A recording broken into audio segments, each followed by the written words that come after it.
Hello students, welcome to Lakshya batch of class 12th. Today we are going to discuss about the pollen grains.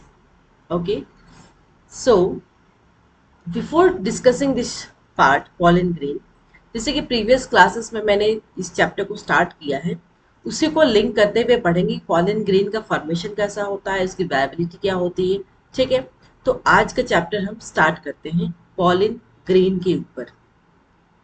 सबसे पहले ये sporogenous tissue कहाँ से बना, जैसे कि एंथर। एंथर का स्ट्रक्चर आप याद करिए, जब पिछले क्लास में मैंने बनाया था एंथर कैसा होता है, बाइलोब्ड होता है, ठीक है। इसमें क्या क्या सेल होते हैं, टेपिटल सेल होता है, स्पोरोजेनस सेल होता है। बेसिक, बहुत बेसिक से पढ़ेंगे ताकि समझ में आए कि एग्जैक्टली पॉलन कैसे फॉर्मेशन हो रहा है, ठीक है। उसके बाद दो सेल हुए स्पोरोजेनस सेल। अब ग्रुप ऑफ सेल्स जो है वो टिश्यू बनाएंगे which is of the same origin. Okay, तो स्पोरोजेनस सेल जो है स्पोरोजेनस टिश्यू बनाए, उसके बाद ये प्रोसेस चलता रहा। तो सबसे पहले जैसे कि मैंने डायग्राम में दिया microsporogenesis which is already discuss in previous class, लेकिन इसकी ज़रूरत हमें है, इस वजह से मैंने इस डायग्राम को बनाया है, ठीक है। तो स्पोरोजेनस टिश्यू से सबसे पहले माइक्रोस्पोर मदर सेल हुआ, उसके बाद मियोसिस सेल डिवीजन हुआ। Microspore mother cell twice n है, दैट इज डिप्लॉयड है। जब सेल डिवीजन मियोसिस हुआ, मियोसिस मतलब रिडक्शन सेल डिवीजन हुआ। जब रिडक्शन सेल डिवीजन हुआ तब ये n haploid number of cell produce करेंगे, दैट मीन्स उसके बाद ये माइक्रोस्पोर फॉर्म करेंगे। ये दिख रहा है, ये दोनों, ये चारों जो माइक्रोस्पोर फॉर्म हुए चारों एक ही साथ है, ठीक है। बहुत एक ही साथ गुच्छ में बने हुए, 1 2 3 4, ठीक है, एक साथ बने हुए हैं। तो इसको अलग करने के लिए ये जो सेल है, इसको अलग करने के लिए माइक्रोस्पोर को हमने क्या यूज किया, कैलोज। कैलोज जो है, कैलोज जो है कैलोज एंजाइम एक्ट करते हैं। और ये कहाँ से आया, ये कैलोज एंजाइम कहाँ से आया, टेपिटम से आया। टेपिटम इनर लेयर था, याद आया, टेपिटम हमने पिछले क्लास में पढ़ाया था, टेपिटम का क्या फंक्शन है, उसको इसको रिकॉल करिए, ठीक है। तो माइक्रोस्पोर फॉर्म होने के बाद जब ये कैलोस एंजाइम इस पे एक्ट हुआ तब ये जो है अलग अलग हो गया, माइक्रोस्पोर अलग हो गए। उसके बाद कौन सा सेल डिवीजन हुआ, तब माइटोसिस सेल डिवीजन हुआ, दैट मीन्स वैस्कुलराइजेशन हुआ। तब ये वेजिटेटिव और जेनेरेटिव सेल का जो पार्ट है वो आज के क्लास में डिस्कस होने वाली है। तो जब ये वेस्कुलराइजेशन हुआ और माइटोसिस सेल डिवीजन हुआ तो इसमें क्या होता है, जेनरेटिव सेल और वेजिटेटिव सेल आते हैं। जेनरेटिव वेजिटेटिव सेल का क्या काम है वो अभी पढ़ने वाले हैं। उसके बाद ये जब 2 सेल्ड में हो और जब ये 3 सेल्ड में हुआ तब ये स्टेप्स ऐसे होते हैं, और इसी को क्या कहते हैं, मेल गेमेटिफाइड और पॉलन कहते हैं। और ये स्टेप जो है वेजिटेटिव सेल और जेनेरेटिव सेल, 2 सेल, ज़्यादातर 60% ऑफ एंजियोस्पर्म में जो है 2 सेल स्टेज होते हैं। जब 3 सेल्ड होता है तो 40% ऑफ एंजियोस्पर्म में 3 सेल्ड होता है, जिसके बारे में अभी पढ़ने वाले हैं। और इसके वेजिटेटिव सेल और जेनरेटिव सेल क्या होता है ये भी बताएंगे, ठीक है। चलिए, तो पॉलिन ग्रेन, पॉलिन ग्रेन क्या होता है, मेल गेमेटोफाइट, क्योंकि यहाँ पे पॉलिन ग्रेन कहाँ से बन रहे, मेल से बन रहे, मेल गेमेटोफाइट से बन रहे हैं, तो इसको हम पॉलिन ग्रेन को मेल गेमेटोफाइट के नाम से जानते हैं। इसका शेप क्या है, स्फेरिकल इन शेप है। इस पे 2 लेयर्ड वॉल है। पहला क्या है, हार्ड एक्साइन लेयर है बाहर वाला, और इनर जो है थिन इंटाइन लेयर है। तो एक्साइन के बारे में जानते हैं, एक्साइन क्या है, आउटर लेयर है। ये क्या चीज से बने हैं, स्पोरोपोलिनिन से, ठीक है। स्पोरोपोलिनिन से ये लेयर बने हैं, जैसे कि मैं ये डायग्राम ऑलरेडी बनाई हूँ और बना चुकी भी हूँ, यहाँ पे दिख रहा है आपको। तो स्पोरोपोलिनिन क्या होता है, ये स्पोरोपोलिनिन जो है बहुत हार्ड लेयर होता है, इतनी आसानी से किसी भी फिजिकल, केमिकल या बायोलॉजिकल चीज से ये टूट नहीं सकती है, ठीक है ना। तो इसकी जो लेयर है, इसकी जो कवरिंग है बहुत हार्ड लेयर है। दैट मीन्स अगर ये अगर टेम्परेचर भी हाई होता है या किसी तरह की एसिड या अल्कली ये केमिकल चीजें की उपयोग किया जाए, या फिजिकल या टेम्परेचर हाई करें, या कोई एंजाइम, कोई भी ऐसा एंजाइम नहीं बना है जो स्पोरोपोलिनिन को डाइजेस्ट कर सके। दैट मीन्स जो आउटर लेयर ऑफ एक्साइन है वो इतना ही हार्ड है कि कोई भी एंजाइम इसको डाइजेस्ट नहीं कर सकता है। So this is about the exine layer, ठीक है। 2 लेयर है, एक एक्साइन है एक एंटाइन है, ठीक है। एक्साइन इंटाइन दोनों के बारे में डिस्कस करते हुए चलेंगे। तो बेसिकली इस स्पोरोपोलिन का काम क्या है? ये फर्टिलाइजेशन में हेल्प करता है। क्यों? कैसे फर्टिलाइजेशन में हेल्प करता है? क्योंकि इसके पास स्पोरोपोलिन है। ठीक है। और जब पॉलिनेशन होता है मेल फीमेल गैमेट्स का, तो इसमें क्या होता है, ये जो है स्पोरोपोलिन है, ये इतना हार्ड कवरिंग क्यों है? क्या रीजन हो सकता है? तो किसी भी तरह की हजार्डस बाहर से जितने भी केमिकल्स है, अगर चाहे कि उसको इन्फेक्ट कर दे, जो एक्सिन का जो लेयर है वो टूट जाए, लेकिन नहीं, किसी भी बाहर हार्ड सब्सटेंस से भी, किसी भी पॉइजनस केमिकल सब्सटेंस से भी ये जो स्पोरोपोलिन है वो टूटता नहीं है। ठीक है। इट एग्जिबिट्स ए फैसिनेटिंग अरे of patterns and designs which is of taxonomic significance. अब इसका इसका मतलब ये होता है, जो भी पॉलिन ग्रेन्स फॉर्मेशन हुआ, पॉलिन ग्रेन को अगर हम उसे रख दें उसे, तो वो टेक्सोनोमिक मतलब वो इन फ्यूचर उसकी स्टडी कर सकते हैं, उसका क्या चेंजेस हुआ उसकी प्रॉपर्टी के बारे में पढ़ सकते हैं। तो इस तरीके से हम पॉलिन ग्रेन को प्रिजर्व भी कर सकते हैं। ठीक है ना। और प्रिजर्वेशन प्रिजर्वेशन कैसे करेंगे वो हम नेक्स्ट पार्ट में पढ़ने वाले हैं। तो इसमें क्या होता है, जर्म पोर प्रेजेंट होते हैं। वो एक प्रोमिनेंट अपर्चर है जहां स्पोरोपोलिन एब्सेंट होता है।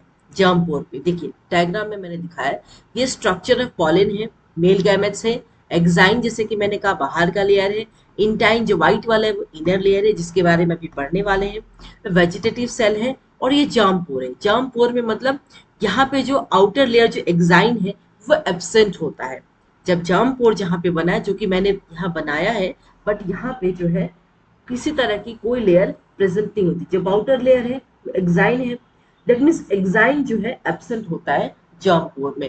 तो ये दिख रहा है आपको पॉलन ट्यूब फॉर्मेशन हुआ, ये जर्म पोर है। जर्म पोर का स्ट्रक्चर है, जर्म पोर कहाँ फॉर्म हुआ, यहाँ पे फॉर्म हुआ, पॉलन ट्यूब फॉर्मेशन हुआ जहाँ पे एक्साइन एब्सेंट होता है। और इसका काम क्या होता है, व्हाट इज इट वर्क, काम क्या है, ये न्यूट्रिएंट्स और वाटर को एब्जॉर्ब करता है। ठीक है। न्यूट्रिएंट्स और वाटर को एब्जॉर्ब करता है, जिसका काम क्या है, जर्म पोर। जब वो न्यूट्रिएंट्स और वाटर को एब्जॉर्ब ही नहीं करेगा तो कैसे पॉलन ट्यूब बनेगा? पॉलन ट्यूब बनने के लिए उसे खाना पानी सबकी जरूरत है, तो वो कौन हेल्प करता है उसे? जर्म पोर इसे हेल्प करते हैं। ठीक है। अब बात करते हैं इंटाइन की। जैसे कि मैंने बताया आपको, जर्म पोर हो गया, जर्म पोर के बारे में पता चल गया, एक्साइन आउटर लेयर है। अब बात करते हैं इंटाइन जो है इनर लेयर है। ठीक है। इनर लेयर है, थिन है, बहुत पतला लेयर है और कंटिन्यूअस लेयर है। इसमें जर्म पोर नहीं प्रेजेंट है, जर्म पोर बाहरी वाले हिस्से में जहाँ एक्साइन नहीं है वहां पे जर्म पोर है। ठीक है। और साइटोप्लाज्म जो है, इसका साइटोप्लाज्म जो है प्लाज्मा मेम्ब्रेन से सराउंडेड। समझ में आ रहा है? इंटरेस्ट आ रहा है आप सभी बच्चों को? क्योंकि ये बहुत इंटरेस्टिंग पार्ट है, पॉलिन ग्रेन कैसे बन रहा है। पॉलिन ग्रेन जब तक नहीं बनेगा तब तक जो है फीमेल तक नहीं पहुंचेगा, तो कैसे रिप्रोडक्शन, ये फर्टिलाइजेशन होगा प्लांट्स का। इस वजह से पॉलिन बहुत ही इंपॉर्टेंट पार्ट है इस चैप्टर का। ठीक है। चलिए, अगर हम मैच्योर पॉलिन ग्रेन की बात करें, जब एक पॉलिन ग्रेन मैच्योर हो गया है तो उसमें दो सेल होते हैं, जैसे कि मैंने प्रीवियस एकदम फर्स्ट क्लास में मैंने जो डायग्राम बनाया, वेजिटेटिव सेल और जनरेटिव सेल। अब इसके बारे में पढ़ेंगे एग्जैक्टली ये होता क्या है। ठीक है। तो वेजिटेटिव सेल क्या है, वो इरेगुलरली शेप्ड न्यूक्लियस, न्यूक्लियस की कोई शेप नहीं है, ऐसा इरेगुलर है, कोई रेगुलर शेप नहीं है, ये बड़ा होता है वेजिटेटिव सेल। और इसका काम क्या है, दोनों का फंक्शन भी पढ़ेंगे। वेजिटेटिव सेल जो है वो फूड को रिजर्व रखता है, फूड को लाके उसमें रिजर्व रहेगा, ताकि जो पॉलन जब बनेगा तो उसकी फॉर्मेशन में उसको खाने की भी तो जरूर न्यूट्रिएंट्स कहाँ से मिलेगा, तो वेजिटेटिव सेल का काम है फूड को रिजर्व करके रखना। ठीक है। और अगर जेनेटिक सेल की बात करें तो ये जैसे डायग्राम है, ये बड़ा वाला वेजिटेटिव सेल है, छोटा वाला जो है ये जो है जनरेटिव सेल है। तो ये क्या है, स्पिंडल शेप में होता है, इस तरीके से स्पिंडल शेप में होता है जनरेटिव सेल। और ये डेंस साइटोप्लाज्म और न्यूक्लियस, ये जो नीचे वाला हिस्सा दिख रहा है आपको, साइटोप्लाज्म डेंस है। और ये क्या करते हैं, जो जनरेटिव सेल है वो फ्लोट ऐसे तैरते हैं, कहाँ पे, वेजिटेटिव सेल में वो तैर रहे हैं जनरेटिव सेल। ठीक है। जैसा कि मैंने कहा, जो 60% स्पीसीज है, 60% ऑफ एंजियोस्पर्म है, वो पॉलन ग्रेन जो है दूसरे टू सेल स्टेज में शेड हो जाते हैं। अगर हम 40% स्पीसीज की बात करें तो वो 3 सेल स्टेज में शेड होते हैं, गिरते हैं। और फिर वो माइटोटिक सेल डिवीजन के बाद 2 मेल गेमेट्स की प्रोडक्शन होती है। जैसे कि मैंने कहा, डायग्राम देखिए, आप लोग डायग्राम देख के समझेंगे तो ज्यादा इजी रहेगा। देखिए, वेजिटेटिव सेल फूड रिजर्व का काम कर रहा है, जेनेरेटिव सेल जो है वो स्पिंडल शेप है, साइटोप्लाज्म में फ्लोट कर रहा है, ठीक है।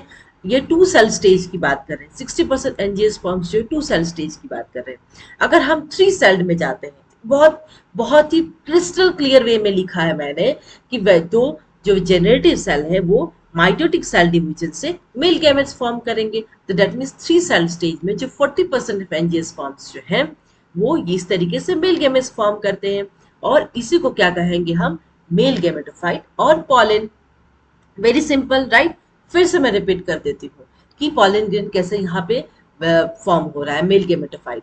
सबसे पहले देखिए स्पोरोजेनस टिश्यू, ठीक है, कहाँ से आ रहा है, एंथर बाइलोब्ड है, वहां से 2 सेल है, पेराइटल सेल है, स्पोरोजेनस सेल है। स्पोरोजेनस सेल स्पोरोजेनस टिश्यू बना रहे हैं, उसके बाद माइक्रोस्पोमोदर सेल फॉर्म कर रहे हैं जो कि डिप्लॉयड है।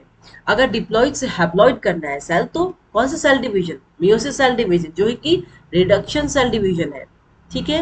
रिडक्शन सेल डिवीजन से microspore that is and haploid number of cells produce होते हैं, और जो माइक्रोस्पोर होते हैं वो एक तरह एक जुड़े से बंधे रहे हैं, ठीक है।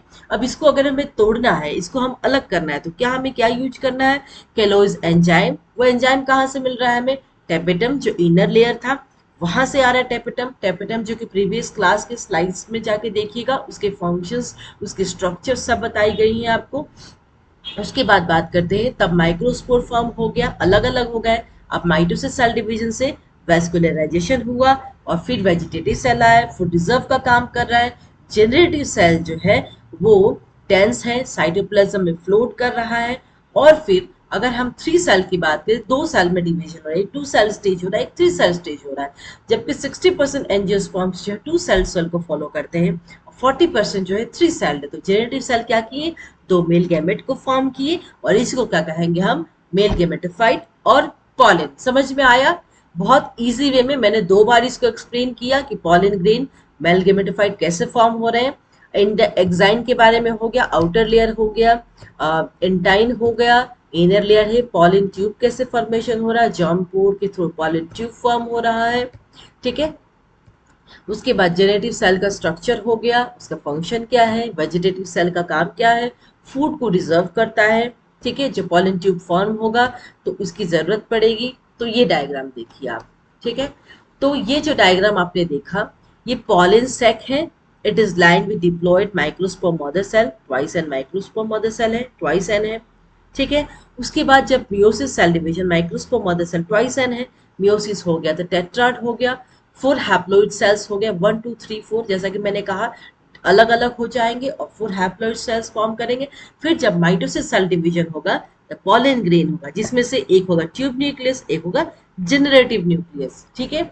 जो कि ये काम क्या करेंगे, जो ट्यूब वाला है ये पॉलन ट्यूब फॉर्म करेगा, क्लियर है, ये पॉलन ट्यूब फॉर्म करेगा, है ना, क्लियर है। चलिए अब बात करते हैं पॉलन ग्रेन्स, पॉलन एलर्जी। अगर जैसे कि अगर किसी को किसी चीज से एलर्जी है, तो अगर पॉलन एलर्जी है, तो अगर पॉलन छोटे छोटे बहुत माइन्यूट समथिंग 25 to 30 साइज जो इसका होता है, 25 to 30 माइक्रो में होता है, ठीक है। तो इतने छोटे पार्टिकल होते हैं, अगर कोई से एलर्जिक है विद द पॉलन से, अगर किसी को एलर्जी, अगर वो इनहेल करते हैं तो बहुत सारी जो एलर्जीज, बहुत सारी जो बीमारियां होती हैं, जैसे कि ब्रोंकाइल, जो कि ब्रोंकाई हमारा उसका इन्फेक्शन हुआ, या फिर सांस लेने में प्रॉब्लम, जैसे कि अगर कोई अस्थमा पेशेंट है या ब्रोंकाइटिस का पेशेंट है, तो उसे जो ये पॉलन एलर्जी जो है वो अटैक कर सकती है, क्योंकि वो छोटे छोटे पार्टिकल होते हैं। अगर वो इतने छोटे होते कि हम we can't see with the naked eye, हमें माइक्रोस्कोप की जरूरत पड़ेगी। तो वो अगर इनहेल करेंगे तो उन्हें, या अस्थमा जो अगर होगा उन्हें, तो और ज्यादा बढ़ जाएगा, ठीक है, जिसके कहते हैं पॉलन एलर्जी। कुछ प्लांट्स के एग्जाम्पल है जैसे कि पार्थेनियम, एमरंथस एंड चिनोपोडियम। तो ये सारे जो प्लांट स्पीसीज है वो पॉलन एलर्जी को कॉज करते हैं। अगर हम बात करें पॉलन प्रोडक्ट्स की, तो पॉलन जो है, पॉलन प्रोडक्ट्स जो है उसमें बहुत सारे हाई अमाउंट ऑफ न्यूट्रिएंट्स होते हैं, जो हम फूड सप्लीमेंट खाने के तौर पे, खाने के सप्लीमेंट से के साथ हम यूज कर सकते हैं। पॉलन प्रोडक्ट्स जो है वो टैबलेट्स भी आते हैं, या फिर in the form of liquid syrup भी होता है, जिसे ज़रूरत होती है पॉलन प्रोडक्ट्स लेने की, वो लेते हैं, मार्केट में अवेलेबल है। ओके, चलिए अब बात करते हैं पॉलन वायबिलिटी। पॉलन की वायबिलिटी क्या है, ability of the pollen to form pollen tube, बहुत सिंपल वे में कि जो पॉलन है, वो पॉलन ग्रेन जो है वो पॉलन ट्यूब बनाने का क्षमता रखता है कि नहीं। जब तक पॉलन ट्यूब नहीं बनेगा तब तक जो है पॉलन ट्यूब नहीं बनेगा, तब तक मेल गैमेट्स अमेल गैमेट्स नहीं, तो फिर वो फर्टिलाइजेशन कैसा होगा, कैसे होगा, क्यों होगा। तो इसीलिए ये जो है स्पेसिस से स्पेसिस तक वेराई करती है। और इसको क्या डिपेंड करता है, टेम्परेचर या ह्यूमिडिटी के ऊपर डिपेंड करता है कि पॉलन की वायबिलिटी कैसी होगी। जैसे कि अगर जिस भी सेल में साइटोप्लाज्म या न्यूक्लियस नहीं होगा, दैट मीन्स उसमें वाइबिलिटी नॉन वाइबल पॉलन है। दैट मीन्स साइटोप्लाज्म और न्यूक्लियस बहुत ही इंपॉर्टेंट रोल प्ले कर रहे हैं अगर हम पॉलन ग्रेन्स की वाइबिलिटी चाहते हैं तो। ठीक है, अगर इसमें देखिए साइटोप्लाज्म न्यूक्लियस प्रेजेंट है, दैट मीन्स पॉलन वाइबल है। जब पॉलन वाइबल है तब पॉलन ट्यूब फॉर्म होगा। अगर पॉलन वाइबल नहीं है, पॉलन जिंदा ही नहीं रह रहा है, पॉलन बन ही नहीं रहा, तो पॉलन ट्यूब बनने का कोई कोई सवाल नहीं है। ठीक है, चलिए अब बात करते हैं पॉलन वाइबिलिटी प्लांट्स में कितना होता है। देखिए कुछ प्लांट्स जो है बहुत जल्दी पॉलन बन जाता है, पॉलन की वाइबिलिटी बहुत कम समय तक रहती है। जैसे अगर राइस और गेहूं की बात करें तो 30 मिनट ही उसकी वाइबिलिटी रहती है। कुछ जो प्लांट्स होते हैं बहुत सालों तक पॉलन उसकी सर्वाइबिलिटी होती है, बहुत समय तक उसकी वाइबिलिटी होती है, जिसके कारण हम पॉलन को रख दें अगर फ्यूचर स्टडीज के लिए तो उसको हम प्रिजर्व भी कर सकते हैं। कैसे प्रिजर्व करते हैं वो बात करते हैं। ठीक है, लेगुमिनेसी, रोजेसी और सोलेनेसी, ये तीनों की फैमिली जो है इसकी पॉलन जो सेवरल मंथ्स हम रख सकते हैं। अगर हम पॉलन ग्रेन्स की बात करें तो पॉलन बैंक्स होता है जहाँ पे हम लोग उस पॉलन को सेव कर सकते हैं, आई मीन स्टोर कर सकते हैं। पॉलन ग्रेन्स जो है बहुत सालों सालों तक स्टोर की जाती है। फ्यूचर रिसर्च स्टडीज़ के लिए अगर हमें ज़रूरत है उसकी स्टडी करनी है तो हम पॉलन बैंक में उसे स्टोर करेंगे। और कहाँ स्टोर करेंगे, लिक्विड नाइट्रोजन में। और टेम्परेचर क्या होगा, -196 डिग्री सेल्सियस टेम्परेचर में हम इसको स्टोर करेंगे। दैट मीन्स ये जो प्रोसेस है, ये हम जो लिक्विड नाइट्रोजन में स्टोर कर रहे हैं इस प्रोसेस को क्या कहते हैं, क्रायो प्रिजर्वेशन। ओके, इस प्रोसेस को हम क्या कहेंगे, क्रायो प्रिजर्वेशन।